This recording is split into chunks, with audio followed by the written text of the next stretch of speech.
የአሜሪካው ፕሬዝዳንት ዶናልድ ትራምፕ የሀገራቸውን የ2026 የብሔራዊ ደህንነት ስትራቴጂን ሲያስተዋውቁ በአፍሪካ በኩል ያለውን ዓላማቸውንም ሲገልጹ የኢትዮጵያና የኤርትራ ነገር ከስጋትነት አልፎ ወደ ጦርነት እንዳይለወጥ የሚል ነበር። ነገር ግን የሁለቱን ሀገራት ጉዞ ከአስከፊ የጦርነት መንገድ የሚገታው አለ ወይ የሚለው ጉዳይ ትልቅ ጥያቄ ውስጥ ገብቷል። ይህም የኤርትራ መንግስት በኢትዮጵያ የውጭ ጉዳይ ሚኒስትር ጌዲዮን ጢሞቴዎስ ለተጻፈለት የአንድ ገጽ ደብዳቤ 3 አንቀጽ ያልሞላ ምላሽን በመስጠቱ ታይቷል። የኤርትራ ማስታወቂያ ሚኒስቴር ኢትዮጵያ ዋነኛ የደህንነት ጉዳይ ነው ላለችው ጥያቄ ያሳየው ምላሽ አሰጣጥም አስገራሚና በብዛት ማጣጣል የበዛበት ሆኗል። ጌዲዮን ጢሞቴዎስ በደብዳቤያቸው ሁለት ዋና ጥያቄዎችን አቅርበው ነበር። የኤርትራ መንግስት ለረጅም ጊዜያት የተቆጣጠራቸውን የኢትዮጵያን ግዛቶች ለቆ እንዲወጣና ከኢትዮጵያ መንግስት ተቃዋሚዎች ጋር የሚያደርገውን ወታደራዊ እንቅስቃሴንም እንዲያቆም ከዛም ለድርድር እንዲቀመጥ ከዚያ ደግሞ የአሰብ ወደብና የባህር በር ጉዳይን በቅን ልቦና ለመወያየት እንችላለን የሚል ነው። ለዚህ የኢትዮጵያ የተዘረዘረ ጥያቄ የኤርትራ መንግስት እጅግ አጭር ምላሽን 24 ሰዓታት ባልሞላ ጊዜ ውስጥ ሰጥቷል። የኤርትራ ማስታወቂያ ሚኒስቴር በድረገጹ ላይ በሰጠው አጭር መግለጫ ላይም ለኢትዮጵያ መንግስት ክስና ውንጀላ ሐሰትና ፈጠራ ሲል ምላሽን ሰጥቷል። በድምጸቱና በይዘቱ ከኋላው ባለው ምክንያትና ዓላማ አስገራሚ ነው ሲል የኢትዮጵያን ጥያቄ ማጣጥሏል። የአስመራ መንግስት መግለጫ ይቀጥልና በሚያሳዝን ሁኔታ በኤርትራ ላይ ከ2 ዓመታት በላይ በቆየው የጥላቻ ዘመቻ አካሄድና አዙሪት ውስጥ ሌላ አሳዛኝ ተግባር ነው ካለው በኋላ የኤርትራ መንግስት ትርጉም የለሽ ውዝግብ ውስጥ ነዳጅ ለመጨመርና ሁኔታውን ለማቀጣጠል ተነሳሽነቱም ሆነ ፍላጎቱ የለውም ሲልም መግለጫውን ደምድሟል። ይህ የኤርትራ ምላሽ ለኢትዮጵያ መንግስት አንዲት ምልክትን ብቻ የሰጠ ይመስላል። እሱም ከድርድር ውጭ ያለውን አማራጭ ብትሄዱም ዝግጁ ነኝ ለማለት ይመስላል። ነገሩም የሁለቱን ሀገራት ውጥረት ወደ ባሰ ደረጃ ሊወስደው ይችላል። ታዲያ እነዚህ ነገሮች የአሜሪካ ብሔራዊ ደህንነት ሰነድ እንዳለው የኢትዮጵያና ኤርትራን ጦርነት ከመደረግ የሚያስቆሙ አይመስልም። ጤና ይስጥልን፣ ኢትዮ ፍሮንቶች ነን። አብራችሁን ስትቆዩ ከዚህ ጉዳይ ውጪ የኢትዮጵያን ደብዳቤ ተከትሎ የመጣው የኤርትራ ምላሽ ሁለቱን ሀገራት ወዴት ይወስዳቸዋል የሚለውን እናያለን። የኤርትራው የሻዕቢያ ፕሬዝዳንት ኢሳያስ አፈወርቂ ከፕሬዝዳንትነታቸው ሳይወርዱ በኢትዮጵያ ከሁለተኛ ጠቅላይ ሚኒስትር ጋር ለጦርነት የተሰናዱ ይመስላል። የበረሃ ትግል ጊዜያቸው ከተቆጠረ ደግሞ ከኢትዮጵያ ጋር ከሶስተኛ መንግስት ጋር ሊዋጉም ተሰናዱ ሊባል ይችላል። እውን ኢሳያስ እንደ ጠቅላይ ሚኒስትር መለስ ዜናዊ ጊዜ የአብይ አህመድንም ጊዜ ያልፉት የሆነ የሚል ጥያቄንም እናነሳለን። እናንተም መሰናዷችንን መከታተል ብቻም ሳይሆን ቻናላችንን ሰብስክራይብ ማድረጋችሁ ተከተሉን፣ ላይክ እና ሼርም አድርጉን። የአስመራ መንግስት በሰጠው እጅግ ያጠረ ምላሽ ከአዲስ አበባ መንግስት በኩል ለመጣ የድርድር ጥያቄ በሩን የከረቸመ መስሏል። ይህንንም በተለያየ መልኩ ማየት ይቻላል። በኢትዮጵያ በኩል ለኤርትራ መንግስት ደብዳቤ የተጻፈው እንደታየው በውጭ ጉዳይ ሚኒስትሩ ጌዲዮን ጢሞቴዎስ ነው። ደብዳቤው ቀጥታ የተጻፈውም ለኤርትራ አቻቸው ኦስማን ሳላህ ነበር። ይህም ኢትዮጵያ ለኤርትራ ላቀረበችው ጥያቄ መደበኛ የሆነ የአቻ ምላሽን በመሻትና ድርድርን ለመቀጠል የቀረበ ይመስላል። ይህ ማለት የኢትዮጵያ ደብዳቤ በውጭ ጉዳይ ሚኒስትር ጌዲዮን ጢሞቴዎስ ለኤርትራው የውጭ ጉዳይ ሚኒስትር ኦስማን ሳላህ እንደተጻፈ ከኤርትራ በኩልም ለኢትዮጵያ የሚሰጠው ምላሽም በውጭ ጉዳይ ሚኒስትሩ ኦስማን ሳላህ በኩል ለጌዲዮን ጢሞቴዎስ እንዲሆን ይጠበቅ ነበር። ነገር ግን የአስመራው መንግስት ምላሽ የሰጠው በኢትዮጵያ በኩል እንደተጻፈው ደብዳቤም ለመሆኑ ያጠራጥራል። ይህም ብቻ ሳይሆን በኢትዮጵያ የውጭ ጉዳይ ሚኒስትር ጌዲዮን ጢሞቴዎስ ለተነሱ ቀጥታ ምላሽ ለሚያሻቸው ነገሮችም የኤርትራ መንግስት የሰጠው ምላሽ የለም። ለምሳሌም የኢትዮጵያ መንግስት በሰሜን ምስራቅ ኢትዮጵያ ግዛቴን ለረጅም ጊዜያት ይዛችሁ ቆይታችኋል፣ ስለዚህም በዚያ ያላችሁን ወታደራዊ ኃይል አስወጡልን ብሏል። እርግጥ በዚህ ደብዳቤ ላይ የኢትዮጵያ መንግስት የኤርትራ ጦር ከሰሜን ምስራቅ ሉዓላዊ ግዛቶቼ ይውጣ አለ እንጂ ቦታዎቹን አልጠቀሰም። እንደዚያም ቢሆን ግን የኤርትራ መንግስት የኢትዮጵያ መንግስት እንደሚለው የወሰድኩት ግዛት የለም፣ በራሴ ግዛት ውስጥ ነው ያለሁት እንዲልም ይጠበቅ ነበር። ነገር ግን ለቀረበለት ለዚህ ለግልጽነት ለቀረበ ጥያቄ በጭፍን ማጣጣል ማለፉ ምናልባትም በኢትዮጵያ በኩል የቀረበውን ውንጀላን ትክክል ነው ብሎ ለመውሰድ የሚያስችሉ ሁኔታዎች ሊኖሩ ይችላሉ። ምናልባትም የኤርትራ መንግስት ኢትዮጵያ ወረህብኛል ያለቻቸውን ቦታዎች በስም አለመጥቀሷን እንደ መተማመኛ ወስዶትም ሊሆን ይችላል።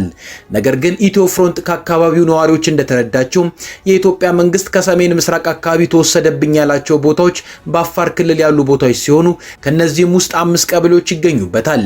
እነሱም ቡሬ ቀበሌ፣ ማንዳ ቀበሌ፣ ሲያሩ ቀበሌ፣ ጋዋህ ቀበሌና ሀዩ ቀበሌ ናቸው መባሉን መዘገባችንም ይታወሳል። የሆነ ሆኖ የኤርትራ መንግስት ከኢትዮጵያ የተነሱለት ሁሉንም ጉዳዮች በሩን ከርችሞባቸዋል።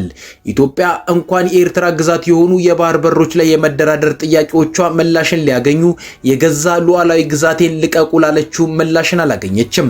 ይህንንም የኤርትራን ምላሽ ከድርድሩ ውጭ ያሉ አማራጮችን መጠቀም ትችላላችሁ የሚል ምላሽን ለኢትዮጵያ መንግስት እንዳስተላለፈ ለመገመት አያዳግትም። ይህም ለዚህኛው የፈረንጆቹ ዓመት ማለትም ለ2026 ለዓለም ከተሰጉ ጦርነቶች ውስጥ አንዱ የሆነውን የኢትዮጵያና ኤርትራን ጦርነት ሊያዋልድ ይችላል። በአሜሪካ የፕሬዝዳንት ዶናልድ ትራምፕ መንግስት የአገሪቱን የዚህን የፈረንጆች ዓመት የብሔራዊ ደህንነት ጥቅምን ስለማስከበር ባወጣው ሰነድ ላይ በአፍሪካ የኢትዮጵያንና ኤርትራን ጦርነት ከመደረግ ማስቀረት የሚል አጭር ሀተታን ይዞ ነበር። ነገር ግን ነገሮች እዚህ ደርሰውም ከአሜሪካ በኩል ይህን ጦርነት ከመደረግ የሚያስቆም እንቅስቃሴ እየታየ አይደለም። አሁን ላይም በርካታ የሆኑ ወታደራዊ እንቅስቃሴዎች ከሁለቱም ወገኖች በኩል እየተደረጉ ነው። እንደሚባለውም ከሆነ የጸረ ድሮን ተከላዎች በሁለቱም ሀገራት በኩል ተደርጓል። ይህ ምናልባትም በጦርነቱ ላይ ሰው አልባ አውሮፕላኖች ከፍተኛውን ድርሻ ይይዛሉ ተብሎ ስለታሰበም ይሆናል። ወታደሮችንና የጦር መሳሪያዎችን ወደ ድንበር አቅራቢያ የማጓጓዝ ስራንም ሁለቱም ሀገሮች በሰፊው እየሰሩ እንደሆነም ይነገራል። እዚህ ጋር አንዳንድ ጥያቄዎችን ማንሳት ያስፈልገን ይሆናል። ለመሆኑ የኤርትራ መንግስት እንደተባለው የኢትዮጵያ ሉዓላዊ ግዛቶችንም ተቆጣጥሮ በዚህ ልክ እስከ ጦርነት ሊወስዱ የሚችሉ አቋሞችን እንዴት ሊይዝ ቻለ? ሊዋጋ እየተዘጋጀ ያለው ምናልባት በህዝብ ብዛትም ሆነ በጦር አቅም በብዙ ከሚበልጠው ከኢትዮጵያና ከኢትዮጵያ መንግስት ጋር መሆኑንስ ዘንግቶታል ወይ? ያለፈ ሽንፈቱንስ ረሳው ወይ? እዚህ ጋር ሁለት ምክንያቶችን ልናነሳ እንችላለን። የመጀመሪያው ከኢትዮጵያ መንግስት ጋር ካለፈባቸው የመቆራቆዝ ሁኔታ አንጻር ከባድ አለመተማመኖች በሁለቱ ሀገራት መካከል መስፈኑ ሊሆን ይችላል። በሌላ በኩል ግን የኢሳያስ አፈወርቂ የሻዕቢያ መንግስት ከኢትዮጵያ መንግስት ጋር እስከ መጨረሻ ጦርነት ድረስ ብጓዝም ጠቅላይ ሚኒስትር አብይ አህመድ የሚያስተዳድሩት ሀገር ውስጥ ያሉ መሰረታዊ ፖለቲካዊ ችግሮች አሸናፊ ሊያደርገኝ ይችላል የሚል ስሌትን ሰርቷል። አሁን ላይ የኢትዮጵያ ፌዴራል መንግስት በአማራ በኦሮሚያና ትግራይ ክልሎች መሰረታዊ ቅራኔ ውስጥ የገባባቸው ቡድኖች አሉ። ከነዚህ ቡድኖች ጋርም ደም አፋሳሽ ጦርነት ውስጥም ነው ያለው። የኢትዮጵያ መንግስት በሶስቱ ክልሎች ውስጥ ያሉት የሚዋጉት ታጣቂዎች የኢትዮጵያ ብሔራዊ ጥቅም የሆነው የአሰብ ወደብን ማግኘት ግድ እንደማይሰጣቸው ያምናል፣ ይናገርማል። የኢትዮጵያ ዳር ድንበር መከበርም ደንታቸው እንዳልሆነ ያምናል። እርግጥ በየክልሉ የፌዴራል መንግስትን በትጥቅ የሚዋጉ ቡድኖች ለኢትዮጵያ አሁን ላይ የአሰብ ወደብ ቅድሚያ ጉዳዩዋ ነው ብለው አያምኑም። ይህንንም በአደባባይ ሲናገሩም የተደመጡ አሉ። የኢሳያስ አፈወርቂ የሻዕቢያ መንግስት የኢትዮጵያ መንግስት ያሉበትን እነዚህን ተቃርኖዎች ያውቃልም ብቻ ሳይሆን ከነዚህ ከኢትዮጵያ መንግስት ጋር በተቃርኖ ውስጥ ካሉ ቡድኖች ጋር ይሰራል። ስለዚህም አንድ ስሌትን ሰርቶ ሊሆን ይችላል። እሱም የኢትዮጵያ መንግስት ይህ ሁሉ የሀገር ውስጥ ተቃርኖችና ጦርነቶች እያሉበት ደፍሮ ጦርነት ውስጥ አይገባም፣ ቢገባም ብዙ ውስጣዊ ችግር ስላለበት ጦርነቱን አሸንፋለሁ የሚል ሊሆን ይችላል። ነገር ግን ይህ አይነቱ ስሌት ወደ ጦርነት ከተገባ በኋላ ይሰራል ወይ የሚለው ነገር ሊመለስ ይገባል። እዚህ ጋር ግን አንድ አስገራሚ ነገር አለ።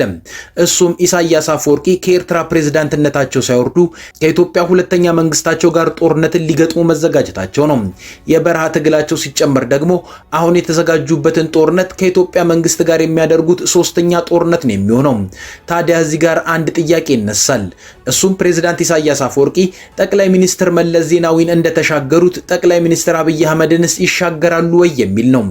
ኢሳያስ አፈወርቂ ከ1990 እስከ 1992 ዓ.ም ከኢትዮጵያ ጋር ባደረጉት ጦርነት በጦር ሜዳው ላይ ቢሸነፉም በኢህአዴግ የተሳሳተ እይታ ሳቢያ ዲፕሎማሲውን አሸንፈዋል ይባላል። ለሻዕቢያ ስስ ልብ አላቸው የሚባሉት መለስ ዜናዊ በዚያ ጦርነት ወቅት አስመራ በመድፍ ኢላማ ውስጥ ገብታ ጭምር ጦርነቱ እንዲቋረጥ በማዘዛቸው ዛሬ ድረስ ሞተውም ይወቀሳሉ። አንዳንዶች ኢሳያስ አፈወርቂ ዛሬ ድረስ የኢትዮጵያ አስቸጋሪ ቤት ስራ ሆኖ የቆዩት ያኔ በመታለፋቸው ነው ይላሉ። ምናልባትም የሀገሪቱ የባህር በር ጥያቄም ያኔ የማያዳግም ምላሽ ሊሰጠው ይችል ነበር የሚሉም አሉ። የኤርትራ ፕሬዝዳንት ኢሳያስ አፈወርቂ እሳቸው ከፕሬዝዳንትነት ሳይቀየሩ ከኢትዮጵያ ግን ጠቅላይ ሚኒስትር ተቀይሮ ሌላ የውጥረት ጫፍ ላይ ደርሰዋል። እድሜ ልካቸውን ኤርትራን በደንብ ከመምራት ይልቅ ኢትዮጵያን መውጋትን ዋና ስራቸው ያደረጉት ኢሳያስ እንደ ፕሬዝዳንትነት ሁለተኛቸውን የበረሃ ትግላቸው ሲጨመር ደግሞ ከኢትዮጵያ መንግስት ጋር የሚያደርጉትን ሶስተኛ ጦርነት ተሸንፈውም አሸንፈውም ኤርትራን ይዘው ይሻገራሉ ወይ የሚለው የብዙዎች ጥያቄ ነው። ነገር ግን ጠቅላይ ሚኒስትር አብይ ሌላ ጉዳይ ይኖርባቸው ይሆናል እንጂ የመለስ አይነት ስስ ልቦና ለኢሳያስ እንደማይኖራቸው ግን ይታመናል። ለማንኛውም የሀገራቱ ጉዳይ ግን ለዜጎቻቸውም ለቀጠናውም ሲባል ተመልካች ያሸዋል። ከኢትዮ ፍሮንት የዛሬ ጉዳያችን ይኸው ነበር። አብራችሁን ስለቆያችሁ እናመሰግናለን። ቻናላችንን ሰብስክራይብ አድርጉልን። መልካም ጊዜ